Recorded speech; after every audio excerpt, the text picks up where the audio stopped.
So I want to thank you for coming tonight. Obviously, excuse me. Obviously, we've been talking about native and kind of different ways of thinking about how to present advertising online. Maybe in many cases, better ways of presenting advertising online than most of what users see that is advertising online. So I wondered if I could just go down the line first and ask you what has been to you the most successful piece of native advertising that you've seen that you didn't directly work on. I'll go first, the California Raisins. Great. I really did like the New York Times Orange is the New Black native ad. That was really interesting and a good choice. But I think Netflix in general has done a really good job with their promotion strategy. I'm at a loss to say the native ad I really liked. I do click on them occasionally.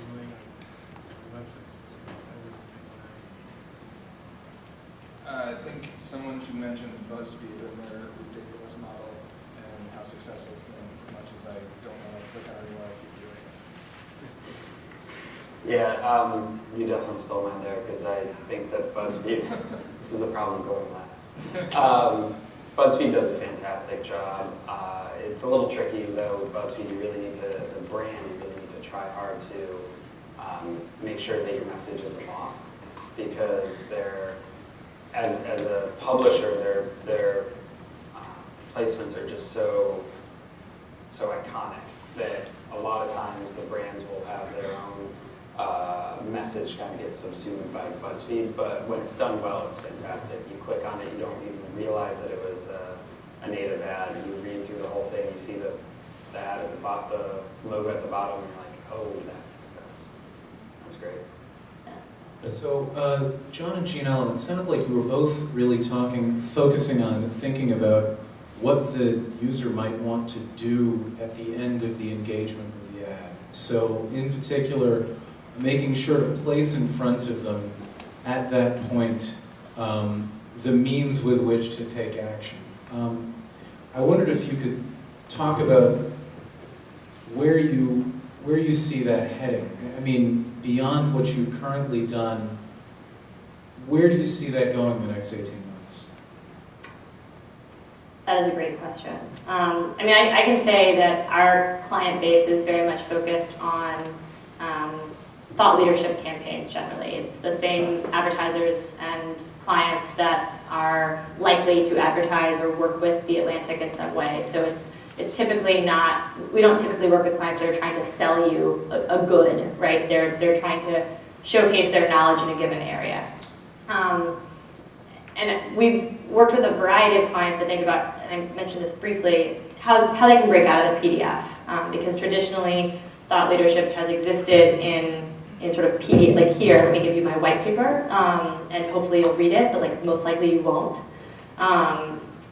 There was a startling, but perhaps not unexpected, stat recently that like a third of the World Bank's PDFs have never been downloaded ever by anyone. Like the person who wrote its mom didn't download it, right? Which is just it's crazy, right? And so thinking about how to disaggregate those pieces of content in a way that is effective. I think the way we see brands go wrong is when they think that disaggregation means simplification, which then oftentimes leads to oversimplification. So like they'll try to pack everything into this one piece, and you end up with a title like The Future of Innovation, which doesn't mean anything. Like there's no reason for me to click on that. Like there's nothing to that. And so to your question, I feel like as brands realize that, or someone tells them that, or hopefully we all tell them that through our actions, the The sophisticated marketer is going to be the one who can figure out how to break everything out into the nuggets that are interesting in the moment. That's what I think is really interesting to think about for the future. So what I would say about that is I think our customers are coming up with lots of great ideas on how people can respond to ads.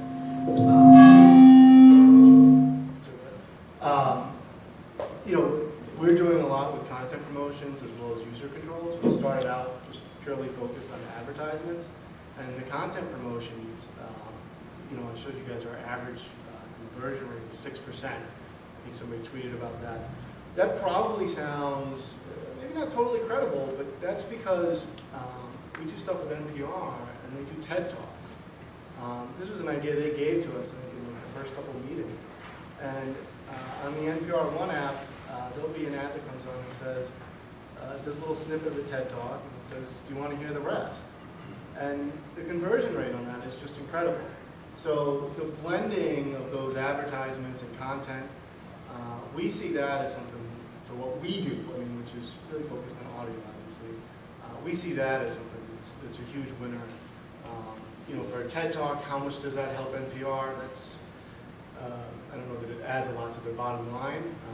The engagement is great, but if you think about it for an application like Spotify, if there's a call to action to listen to a song by Iggy Azalea, that's something that can be a real, moneymaker for them. So that's what we see.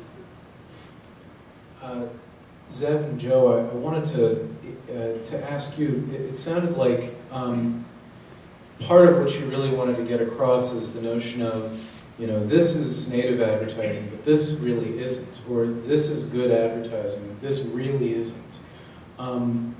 So, first of all, do you find that you often have to kind of define what you do negatively? And if that's the case, beyond just the fact that a lot of, Sturgeon's law, 90% of everything is crud, definitionally, do you find that it's harder in native to define positively what you're talking about rather than negatively by comparison? I think we were kind of talking about that beforehand, about being on the client side versus the agency side, and the benefits of each. In my experience, I've never had to do a campaign that wasn't, I've never done a campaign that wasn't influenced by the client. That's just a natural thing. The client's going to have a lot of buy-in and expectations, and I'll say that things that didn't necessarily work out or weren't maybe the best decisions definitely didn't come from us. And having that sort of, I know what's right for my brand attitude and approaching advertising like that, issues can arise. So for example, like the Microsoft example, if they say, well, we just want you to talk about how we're going to blow the iPad out of the water, it's complete bullshit. It's not real. First of all, it's probably not going to happen, and anyone who sees that headline knows it, and they understand that the article behind here is just going to be a sales pitch for the Surface Pro or whatever it might be. But if the article says, hey, maybe you're not a Microsoft guy, but here's 5 reasons why you might want to switch to the Surface today, or here's how you can do it. I think you get into this pattern of lying to people and saying, this isn't native advertising. This is what I really feel like. This is what I actually think, and I think that consumers are sort of onto us, and we need to be more transparent about these relationships. We need to make it very clear that Microsoft is paying for this ad, or someone's paying for this study, someone's paying for this BuzzFeed article, And then I think from there you start building more interesting content that people actually want to engage with. So. Yeah, I think native advertising was doing all right until John Oliver came up. Well, I love that show. And there's a lot there that was spot on. I don't know, my feeling is that if the content's good, it doesn't necessarily matter who it's from. Obviously, there's on the margins, there's a lot of issues around, a publisher who is writing about an advertiser, and then the advertiser has native ads. And so there's definitely some issues, but in the vast majority of native ads, there's just not an issue. No one's going to be looking at 12 12 great ways to clean your house from, Pine Sol, and think, and think that if that showed up on like apartment therapy, that's a problem. I go to Serious Eats all the time, and there's always articles, native advertising for recipes that are sponsored by a food brand, and it doesn't matter. So, I think the vast majority, the consumer just doesn't care. I'd like to open it up now to the audience. So if we have some mics walking around, Carlos, can you pass this person first? Thank you. Yeah, thank you. My name is Todd Wiggins.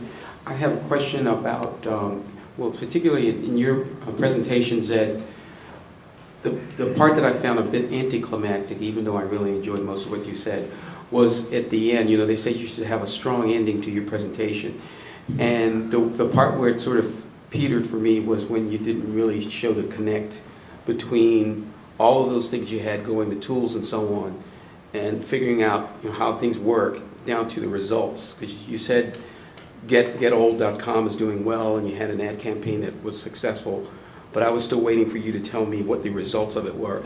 And that's a problem I think advertising people in general have, is convincing the consumer that you need to spend money because you will get this result that means going to the cash register. Yeah. I wish I could say more. I can't really say more because it's just a client We won't tell issue. them.